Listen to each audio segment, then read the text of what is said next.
Greetings and welcome to the iMedia Brands fourth quarter and full year 2022 earnings call. At this time, all participants are in a listen-only mode. A question and answer session will follow the formal presentation. If anyone should require operator assistance during the conference, please press star 0 on your telephone keypad. As a reminder, this conference is being recorded. I would now like to turn the conference over to your host, Alex Wasserberger, Senior Vice President, General Counsel for iMedia Brands. Thank you, sir. You may begin. Good morning, and thank you for joining us. We issued our Q4 earnings release earlier this morning. If you do not have a copy, it is available through the news section of our IR website at imediabrands.com. This release is also an exhibit to the Form 8-K we filed this morning. A webcast recording of this call will be available via the link provided in today's press release, as well as on our IR section of our website.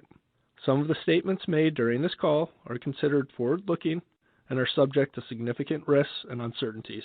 These statements reflect our expectations about future operating and financial performance and speak only as of today's date. We undertake no obligation to update or revise these forward-looking statements.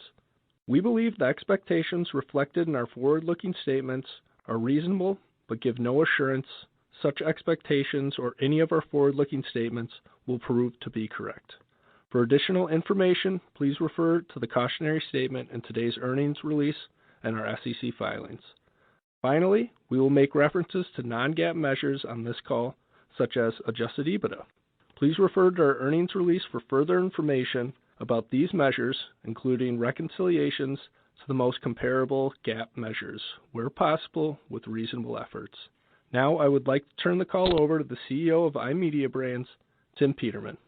Tim? Thank you and good morning, everyone. Let's start with the obvious quote early, which is by Mike Tyson, "Everybody has a plan until they get punched in the mouth." Completing our debt reduction event this week was a milestone win for us, but make no mistake, it was a struggle to complete. The challenge began shortly after Thanksgiving when a new asset appraisal became effective, materially reducing our company's liquidity. We worked collectively with our asset-based lenders, who fortunately provided us with the time to shift our priorities from net sales growth and customer engagement into short-term cash optimization activities to fund principal repayments. We shifted our management team's valuable time and energy away from day-to-day priorities. We stretched our employees and we stretched our vendors. We drained internal creative and financial resources, and we pressured our customers' loyalties. But we, as a culture, rose to the challenge, day by day, inch by inch. And we reestablished compliance with our senior lender by making $19 million in principal repayments in about 2 months. I want to emphasize that we could not have achieved this without all our stakeholders' efforts, meaning our employees, our lenders, and our vendors being part of this effort. This short-term achievement, though, we knew would come with a short-term cost, and that was our financial performance in Q4 2022 and our expected Q1 2023 financial performance. Now that we have simultaneously closed these 6 transactions that are all connected by the singular purpose of reducing our debt by $53 million and reducing our annual interest expense by $7 million, our teams and vendors are rapidly shifting their focus back to our normal day-to-day fundamentals. However, this is not an overnight fix. We have merchandise categories and vendors that require time, attention, and capital. We have customers to recapture. We have market share to win back from our competitors. I estimate our shareholders will start to see the positive financial impacts of our refocusing efforts in the back half of this year. For more details on our DRE, please see our Q4 IR supplement published with our release today. As I think about our overall 2022 report card, I think back to our priorities we shared at our Capital Markets Day in February 2022. We explained why we would prioritize the integration of our 2021 acquisitions, the reduction of our content distribution expenses, and the strengthening of our balance sheet. Now that we have talked in detail about how we have finally strengthened our balance sheet, let's go back and review our progress on the first 2 2022 priorities. Regarding the integration of our 2021 acquisitions, beginning in Q3 of 2022, we began launching our best-performing ShopHQ Networks brand on air on 123TV, which helped drive noticeable improvement in 123TV's gross margins, average selling price, and net sales productivity.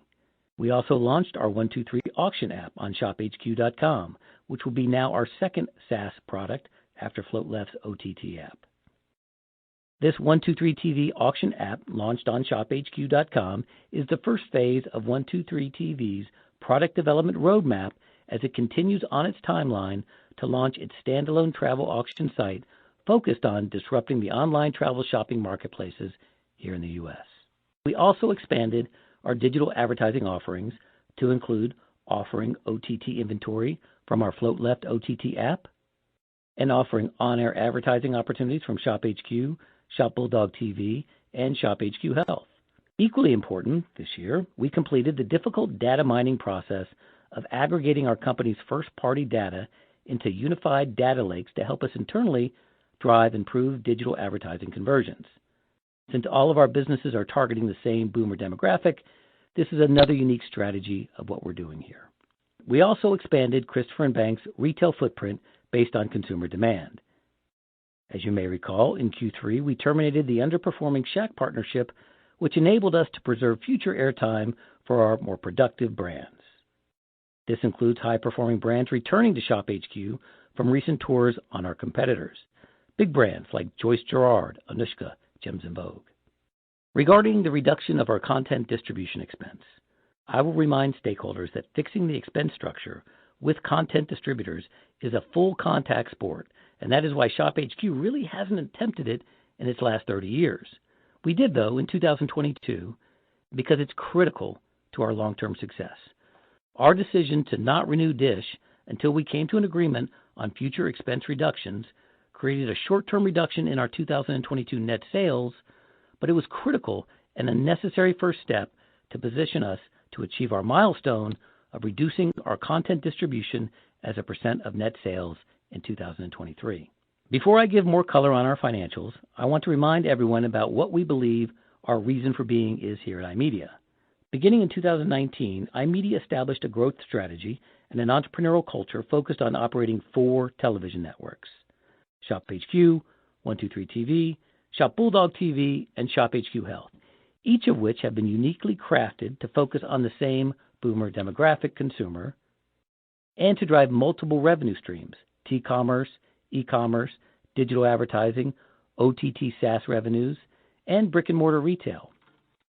Our diversified revenue model and singular focus on one customer demographic enables us to accelerate the share growth of net sales from digital products and reduce our historical reliance on the sale of physical inventory products that, as we all know, require logistics expenses, working capital, storage.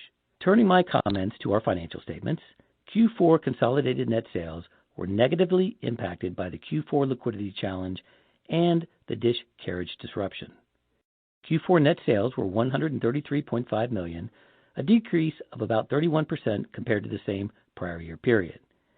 Q4 consolidated gross margin was 36.8%, which was a 150 basis point decrease over the same prior year period. Q4 consolidated operating expenses were $64.4 million, a decrease of about 13.5% or $10 million. Q4 adjusted EBITDA was $2.5 million, an 84% decrease over that same prior year period. For full year fiscal 2022, full year net sales were $544.5 million, a 1% decrease over the same prior year period. Full year 2022 gross margin also decreased to 38.6%, a 180 basis point decrease over 2022. Full year 2022 consolidated operating expenses were $257.3 million, an increase of about 10.3% or $23.9 million. This increase was primarily driven by the $30 million in one-time integration costs incurred in 2022 related to the 2021 acquisitions. Full year 2022 adjusted EBITDA was $25.4 million, a decrease of 39% or $16.2 million, most of that decline happening in Q4. Regarding our cash liquidity as of Q4, the total unrestricted cash was $7.1 million compared to $11.3 million at the same time prior year.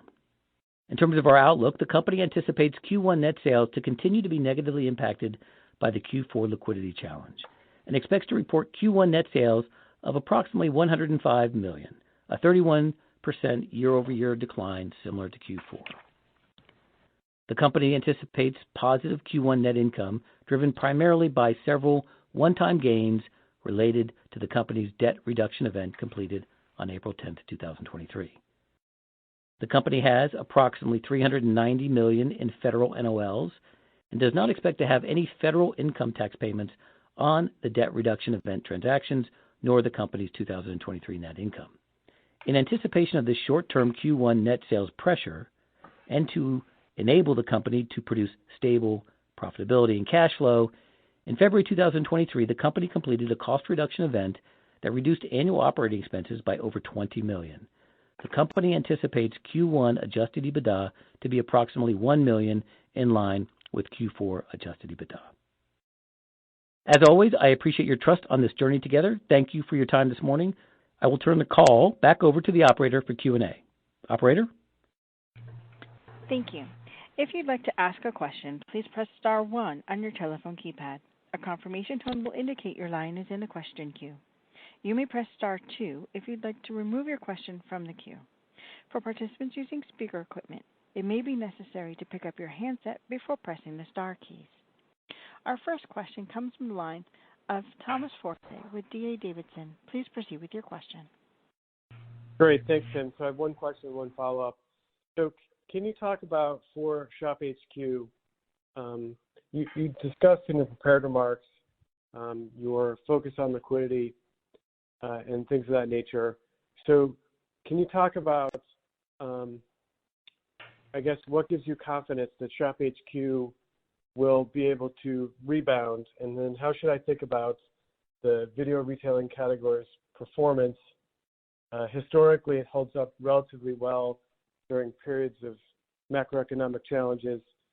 So, A, what gives you confidence that you'll be able to, I guess, restart ShopHQ? And B, what gives you confidence that it has the historical traits it's had in the past of being more resilient during macroeconomic challenges?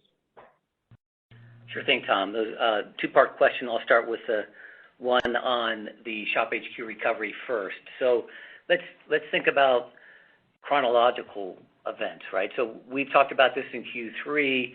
We were focused on the sale, closing the sale leaseback, transitioning to a new lender at the end of the calendar year, end of December. Now that delay, based on some complexities, put us on a path. But before we got to the end of the year where that was delayed, we were looking at the beginning of December, a new asset valuation report that really materially became effective at the beginning of December and reduced our liquidity. And so when that happened, we found ourselves in a situation where we were shifting from the normal holiday activities into moving into cash optimization situations where we were creating the funding, the cash from our working capital to fund repayments on our ABL loan. Now, as that moves through December and through January, and moves into the amendment that we just signed, you can see that our liquidity is improving with the amendment that we have in place now post-Pontus. But if you go back to Q4, if you go back to December and January, you have to think about a couple of examples of how that shrinking liquidity that was moving to repay principal payments affected ShopHQ. They were definitely not macro environment related. They were really around the Occam's razor. It's really around the most basic things that we do. For example, jewelry. Jewelry is a category that it's the most important category in holiday.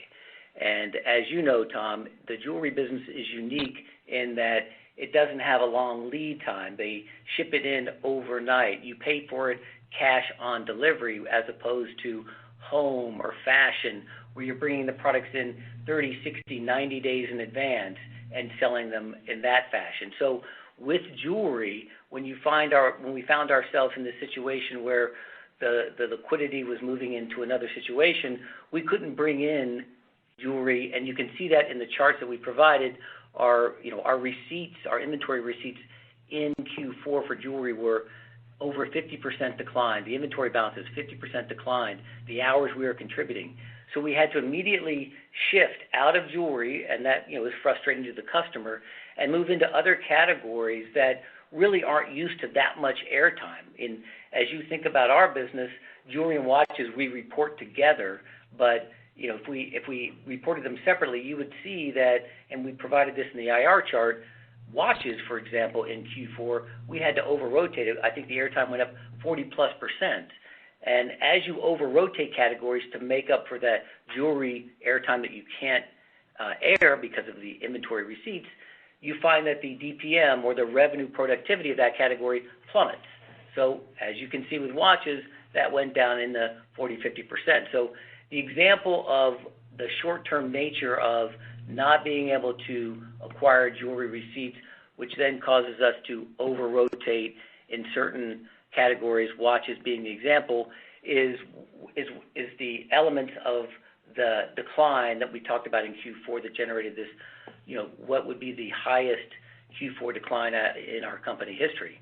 Another example, again, because we're not just about ShopHQ, but our digital advertising business, right? That is an ecosystem that is made up of publishers and advertisers, and we really weren't able to provide the liquidity and the working capital to pay those customers on time. And again, that pressures the net sales. And when you think about the path back from that, I talked about in my prepared remarks about winning back share and doing the fundamentals of day-to-day operations. But it's really as fundamental as, now that we have more liquidity, we're buying more jewelry and gold receipts. It's filling back up to the normal levels that it appears on our calendar. It is satisfying the customer demand that has been with us for 30 years. So the mechanics of how we move out of the situation are about as fundamental as the mechanics of how we faced the squeeze in the first place. Thanks. And then for my follow-up, I wanted to ask a question that I received from an investor. You announced earlier the hiring of a chief transformational officer. What are his responsibilities, and what inspired you to add that role? Great question. So Huron is the group that is our chief transformational officer. Again, you move back in time, you say at the end of Q3 when we talked about what we were doing and how we were monetizing our balance sheet with the sale leaseback and moving into a different transition from a lender perspective. When we went into the situation at the beginning of December, this new asset valuation really put us in a tough situation almost immediately. And fortunately for us, our lenders were very accommodating and flexible, and they worked with us to provide us the time to make those repayments. As part of that amendment that we had with our lenders, we brought in Huron, which Huron was really back in, we brought them back in November, was really part of the effort to improve communication, the effort to maximize cash opportunities, to do planning, all the different elements of what you would think about in a lender transition scenario is what Huron's specialty is. Smart folks to come in short time frames to really help a company and a lender move on. And that is really what they've been doing since early November. Now, their scope increased as a result of these final six-party simultaneous transactions that you saw us easily pull off, just kidding, saw close this week. As part of that, they are helping us move through, after structuring these simultaneous transactions, moving through the next 3 to 4 months as we work with an investment banker to run an organized RFP in order to replace our senior lenders in an organized period of time. Again, everybody here in this ecosystem of ours, whether it's employees, lenders, vendors, they're all working with us together in order to make sure that there's an organized transition. And we believe that transition will happen, it started here in Q1, and we think it'll close in Q2. Thank you. I'll get back in the queue for any additional questions. Thank you. Our next question comes from the line of Mark Ardento with Lake Street Capital Markets. Please proceed with your question. Yep. Hey, Tim, just to follow up on your last comments there, maybe just walk us through kind of your current liquidity position. How much runway do you guys have, to execute kind of a turnaround here? And then just to follow up on the $20 million in cost reductions, how, it seems obviously pretty aggressive and understandably so, but, what did you do to get $20 million out of the business? Thanks. Sure thing, Mark. Let's talk about how we came out of Q4. So as we saw this pressure in Q4, we realized as we were finalizing our game plan and budget for 2023 that we had to reduce our cost structure. And as we've done in the past, think about how we do things differently. So the $20 million, I would say a little bit over half of that was around labor, employee staffing, and then the other were different structural changes, whether it is in the agreements in the IT area, different ways that we've been optimizing our infrastructure, not just around our staffing levels. So it was an important step to make sure that as we navigated through what we knew would be a recovery period of Q1 and then into Q2, based on what we saw in Q4, that we needed to make sure that we were cash flow durable and sturdy to move through that. So bring down the cost basis instead of hoping for a miraculous and immediate net productivity revenue increase is what we did. So when you think about the liquidity moving into Q1 that we're in today and moving into Q2, there's really two parts. One is short-term and one is long-term. Short-term, we've fortunate enough to look at this this pay down of our debt. Let's go through that for a minute because it's important because that's the short-term liquidity that now our company has. It starts with the Pontus transaction, great group that we did with the sale-leaseback transaction, an accretive transaction for shareholders in where the net proceeds of, call it $42 million, were used to immediately pay down the term debt with Green Lake, $28.5 million, as well as the pay down of our ABL senior lender in the $12 million range, as well as a discounted pay down of our 123 seller notes. So when you think about the leverage of the cash that we used to pay down debt and reduced interest, we'll pay down $53 million of debt on $42 million of proceeds and reduce our interest expense in 2023 by $7 million, it really was around our opportunity to take some of the debt off the table at a discount and provide some non-cash elements of those retirements, principally with the 123 seller note, the 10% equity in 123, the business in Germany.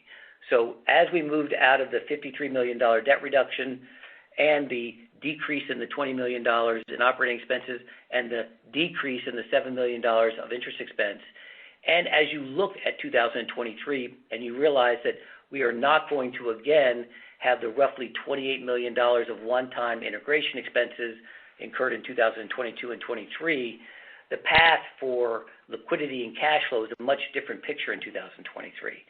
And when you look at that scenario, then you look at the amendments and the forbearance agreement that we've established with our ABL lender today that has a 6-month term along with a 3-month extension at our election. Again, this entire transition is intended to replace our ABL lender in an organized way.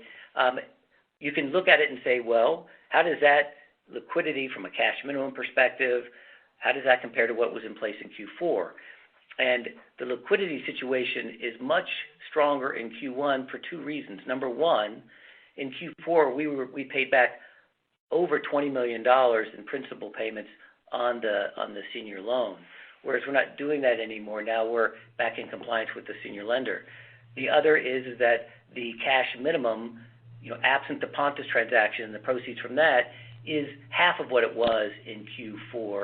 And so that additional liquidity is also important for us as we move forward. So the cost structure is low, the below-the-line costs are significantly lower, and the liquidity in partnership with our lenders is actually stronger now that we're moving into Q1. So those are the elements of why short-term we feel better about the balance sheet to move through this recovery in Q1 at the beginning of Q2. And long term, obviously, we feel very strongly that the assets we have and the business and the durability of what we have, is going to be a very quick, I won't say very quick, I would say a reasonable, solid transition in Q2 to a new ABL lender. Thanks for that color, Tim. And just lastly, any color on the performance of the business so far this quarter? Given the macro environment, like was referenced previous, are you seeing kind of a return to some normalcy as you're able to add some inventory, or maybe just talk a little bit about what you're seeing now versus 3-4 months ago? Sure, Mark. When we started this journey back in 2019, we were coming off a very tough year when I came back and started as CEO.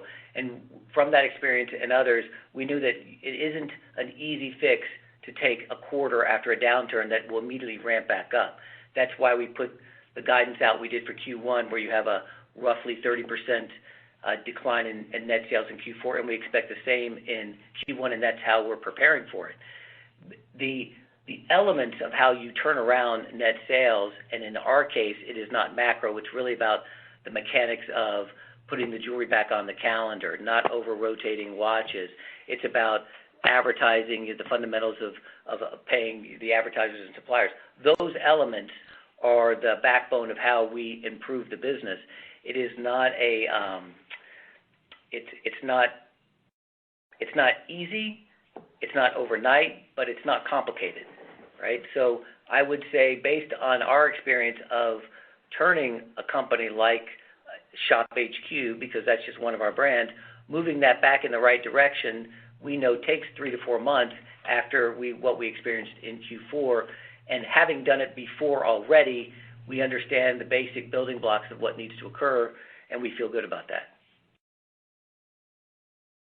Thanks, Tim. Good luck. Thank you. Our next question comes from the line of Alex Furman with Craig-Hallum Capital Group. Please proceed with your question. Hi, Tim. Thanks for taking my question. As you start to add inventory back, I'm curious where you anticipate that demand has held up the best. It sounds like, you mentioned that there's a fairly constant demand for gold jewelry. What are the other categories of yours that are the most sticky that you can lean into as you start to build back your inventory? Alex, thanks for the question.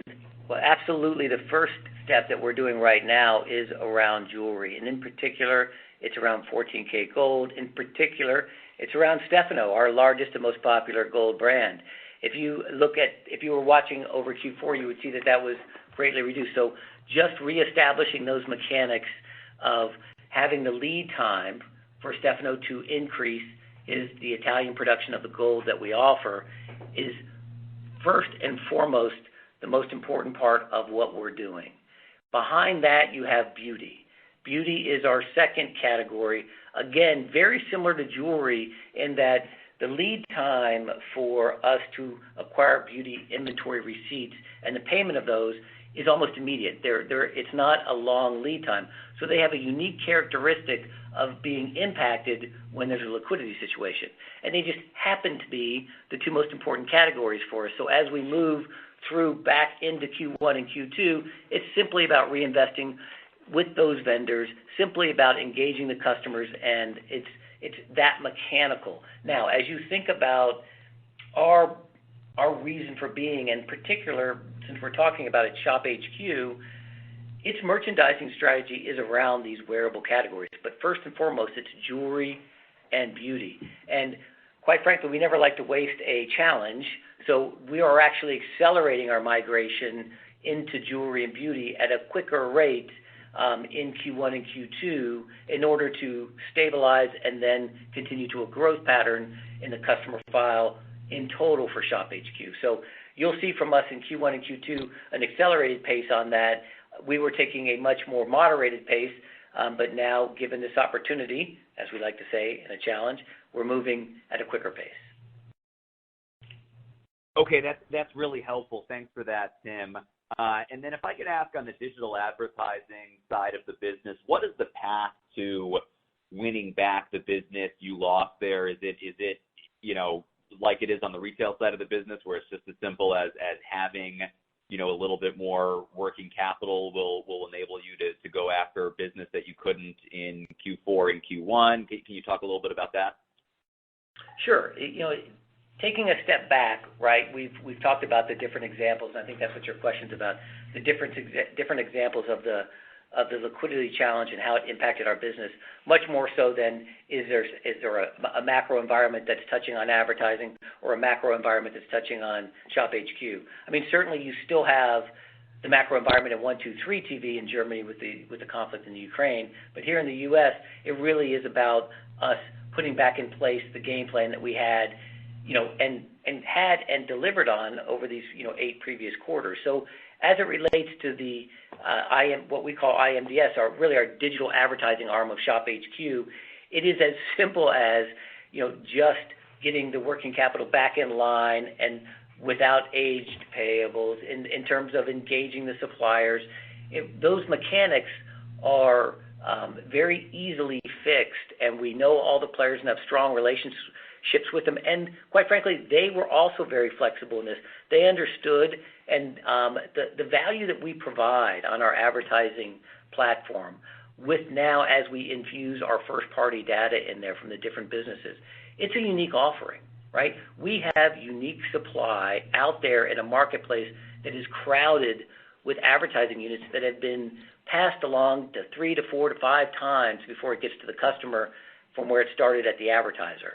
We believe that the platform that we have is, because of this unique nature of what our first-party customer data is bringing to the table, is a sought-after product. And that's why these advertisers and suppliers are quickly moving back up to speed with us as our liquidity increases. Okay, that's really helpful, Tim. Thank you. Yep, thanks, Alex. Thank you. Our next question comes from the line of Eric Wold with B. Riley Securities. Please proceed with your question. Thank you. Good morning, Tim. I want to follow up on inventory. A lot of the earlier questions kind of were around, quote unquote, kind of building back inventory. I guess you're still sitting on, or at least at the end of the year, you're still sitting on, $112 million of inventory. Can you talk about, what you see in that inventory? I guess the currentness, if that's a word, of that inventory. I know that during the early supply chain issues, you're able to lean on kind of other inventory categories and areas to kind of stay in front of consumers, stay engaged with them, and keep sales momentum going, even though you couldn't get some of the stuff you're hoping to kind of get delivered in on time. What's holding you back from maybe doing something similar in Q4, Q1?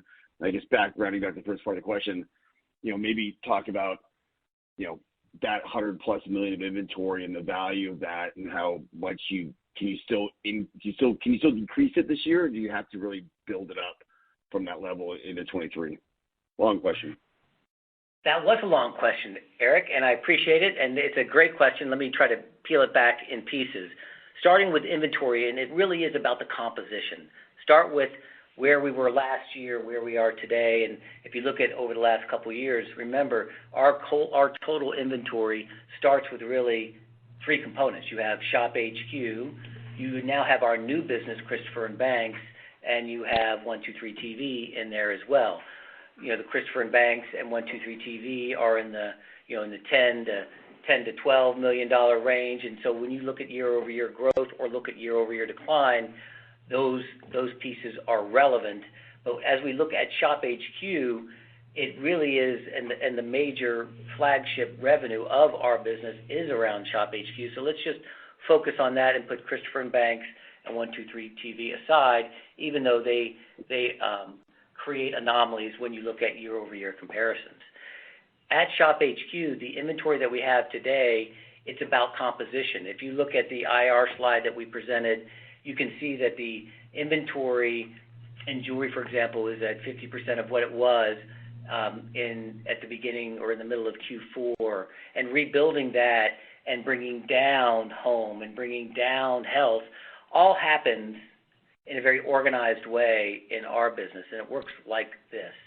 We have this grouping of by category inventory, and we have that inventory, and then we have future receipts, obviously, with open to buy. As we look at this recovery, as we could call it, into Q1 and Q2, I would say 80% of our new receipts are focused purely on jewelry and beauty. And what we're doing as a consequence of that, and with zero receipts or very little receipts in those other categories, is selling down the existing inventory we have in those categories. Now, is it the maximum DPM on some of these items is not ideal, but from a balance perspective, we feel good about the margin of 42, 43, 44% because of the increased airtime back into jewelry and beauty. We have a demonstrated history here, and we call it the sprinkle strategy, of moving our inventory, regardless of age, at a very positive margin, 25, 30+% each and every quarter. So that's the unique ability of our programming strategy, and really this business, is to be able to shift your receipts on a composition level to improve a particular category and reduce future receipts, sell what you have on existing, which then creates the cash flow for the working capital. So I think that, to your question about inventory, I would say composition-wise, you'll see more from jewelry and beauty, and you'll see the overall ShopHQ inventory level remain stable. It's just the composition will be shifting. And I think that you'll see the Christopher & Banks come down some in 2023, and I think that you will see the 123TV inventory staying relatively the same. Does that address some of those questions? It does. I appreciate it. And then follow up on the iMedia media business. Obviously, you talked there about liquidity being an issue there as well in terms of facilitating the payments back and forth. If that was not an issue, how do you think that business would have performed in Q4 and Q1? What are you seeing underlying macro-wise? Is that still a growth business in 23, barring the liquidity headwind? Yeah, as great question. When you think about what I was monologuing about, which is our reason for being, it really is around increasing the share of our digital products, right? We believe the biggest growth area in our company in terms of percent sales growth year over year will be in this digital advertising, the SaaS products like the auction widget that continues to be developed by 123. We recently launched it on shophq.com, and that auction widget is being advertised in placement by iMDS, our advertising arm as well. So as you asked about the macro environment for digital advertising, particularly with the assets that we have, is strong. Now, the year-over-year decline, if you look at our IR presentation, you can see a rather acute decline in Q4, and that was all driven by these liquidity challenges we talked about. But the fundamentals, and when I say fundamentals, the win percentage of our spots, our advertising opportunities, is strong and has been strong. It dipped in Q4, and it's moving back in the right direction as we now bring back our advertisers, as we now bring back our syndicated supply of content. So it's not a macro environment for us on iMDS. It really is maximizing the original integration opportunity we had with digital advertising, and that is bringing the promotional power of ShopHQ, bringing the first-party data into that ecosystem. Remember, if you think about digital advertising on the web, and if you think about the opportunity of digital advertising in the OTT space, people are talking a lot about the OTT space as the mecca, but we know, because we have a business in the OTT space, that 60 to 70% of that ad inventory goes unmonetized still today. So the maximum opportunity for us is really around taking consumer engagement apps like our 123 auction app and our first-party data and making those elements more important for our advertising arm to go out and sell digital advertising on the web today. It's a very big opportunity for us, and one that I can't talk enough about. Got it. And then just final question from me, if I may. I'm not sure if it's something you can address here or not, but I guess given the sale-leaseback, the pay down of all the debt, and kind of the ongoing discussions with your lead lender.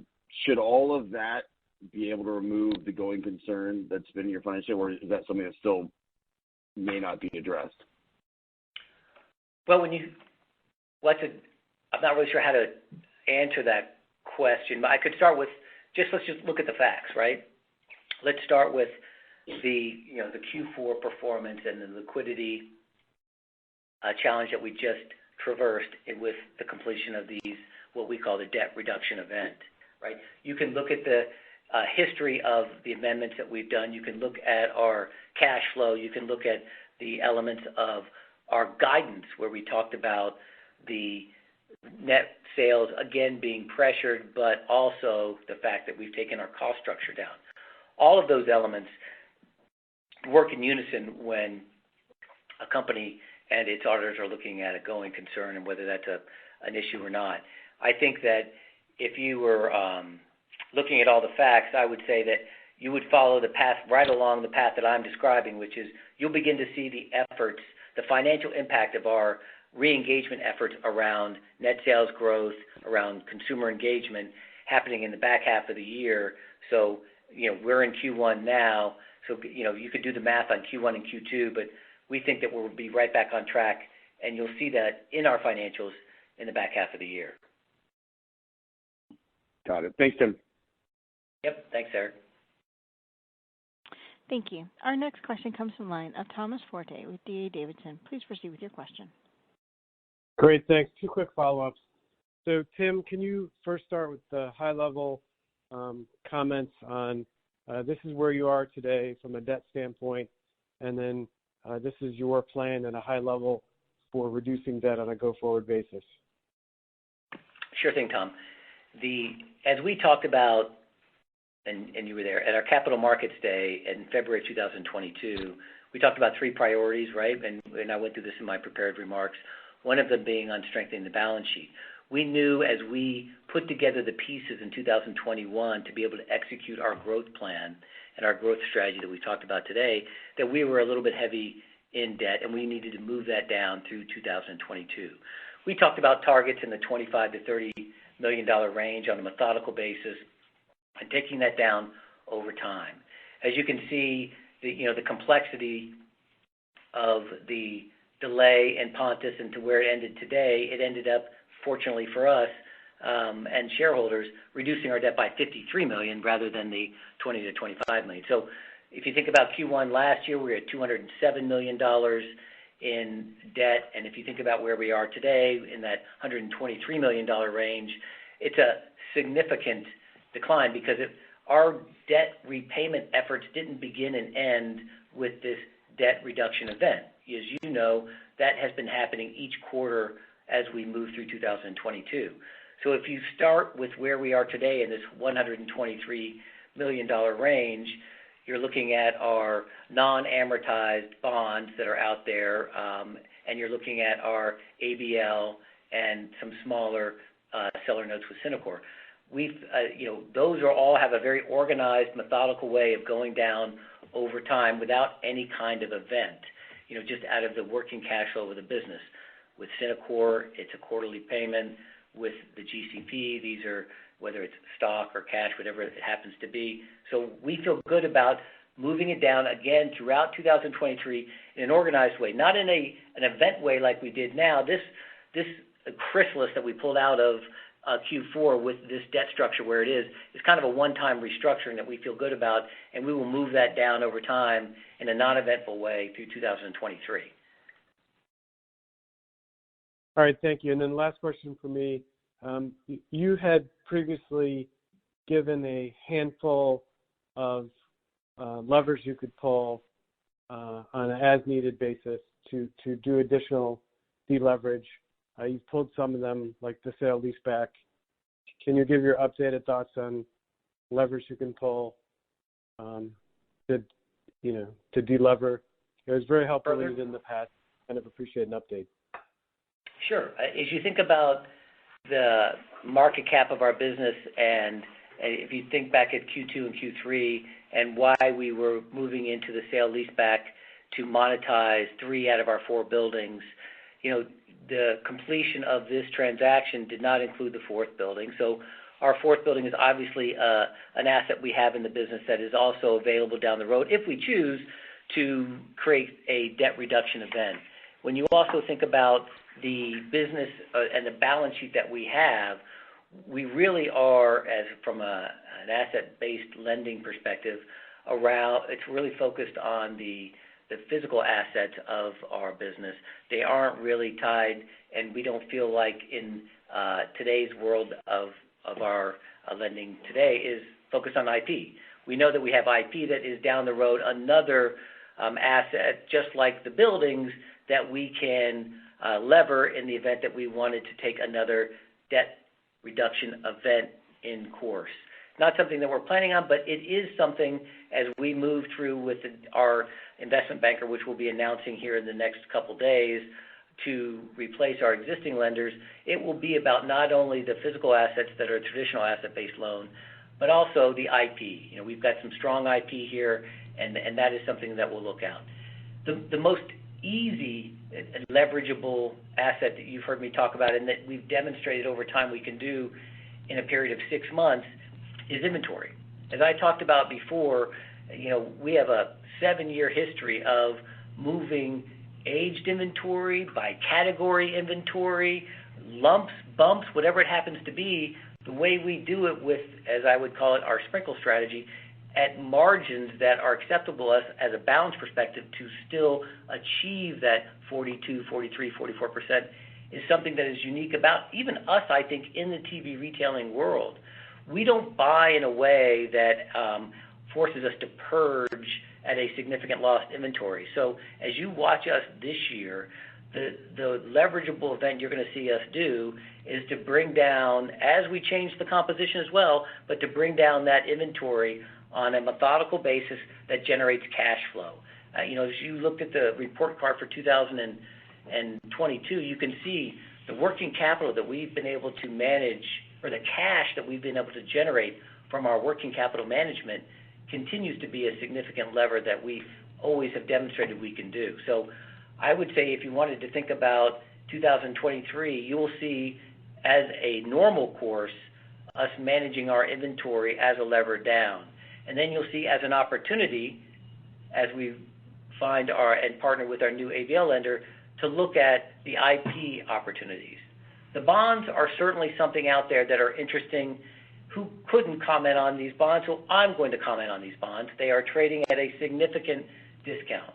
It is an anomaly out there that we are looking at, obviously, but that's all really I could say about them is that there is an opportunity with bonds, but it's not something that we think is the best use of our capital today. It really is about reestablishing the growth in jewelry and beauty. It's really about reestablishing the faith of delivering our consensus after the Q4 situation. Those are our top priorities as you look out over the next 60 to 90 days. Thank you for taking my question. Thanks, Tom. Thank you. Ladies and gentlemen, that concludes our time allowed for questions. I'll turn the floor back to Mr. Peterman for any final comments. Thank you. Listen, as always, we appreciate everybody's time and faith, and we look forward to talking to you again in a short period of time about our business and what we're doing, and you can talk about what we've done and how we're doing it. Thank you.